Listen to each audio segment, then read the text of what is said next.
যাওয়া হয়নি কোনো নদীর কাছে, শান্ত কোনো নদীর রূপালী মায়া মাখা জলের কাছে। কতকাল স্নান করা হয়নি ঝর্ণার স্নিগ্ধ শীতল জলে। কতকাল স্নিগ্ধ ভোরের স্বর্ণালী নরম রোদ মাখা হয়নি শরীরে।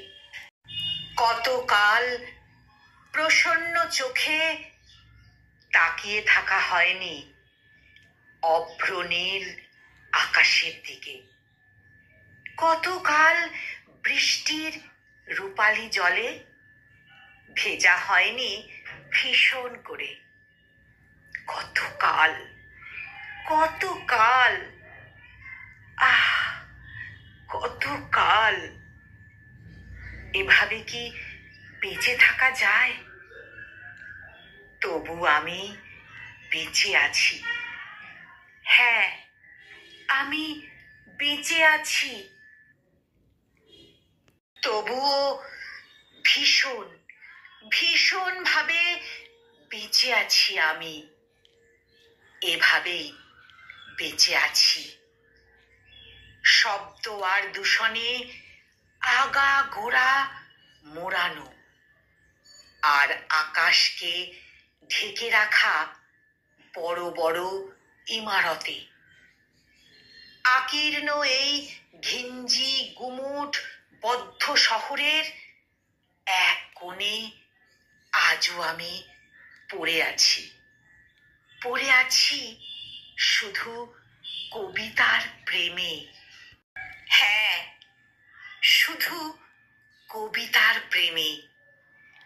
শুধু কবিতার প্রেমে প্রাচীন কোনো জনবিরল নিবিড় অরণ্যের গহীনের ভয়াল নিস্তব্ধতার মতো এক নিঃসঙ্গতাকে সঙ্গী করে নিয়ে আজও বেঁচে আছি।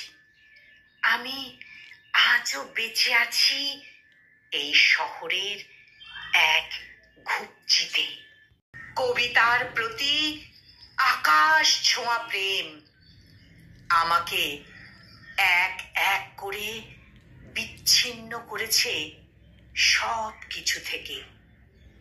ঘর থেকে, ঘরের মায়া থেকে, নারীর হৃদয়জাত প্রেম থেকে, কলাবতীর নরম সবুজ ডগার মতো নারীর তুলতুলে শরীরের প্রতি কাম বাসনা থেকে, সন্তানের জন্য চিরাগত আকাঙ্ক্ষা থেকে, পরিজন থেকে, মানুষের কোলাহল থেকে, ইহ সংসার থেকে, সব সব কিছু থেকে শেষ পর্যন্ত কবিতার প্রতি অগাধ অগাধ প্রেম আমাকে পরিণত করেছে নিঃসঙ্গতা প্রিয় বেদনাচ্ছন্ন এক রহস্যময় মানুষে।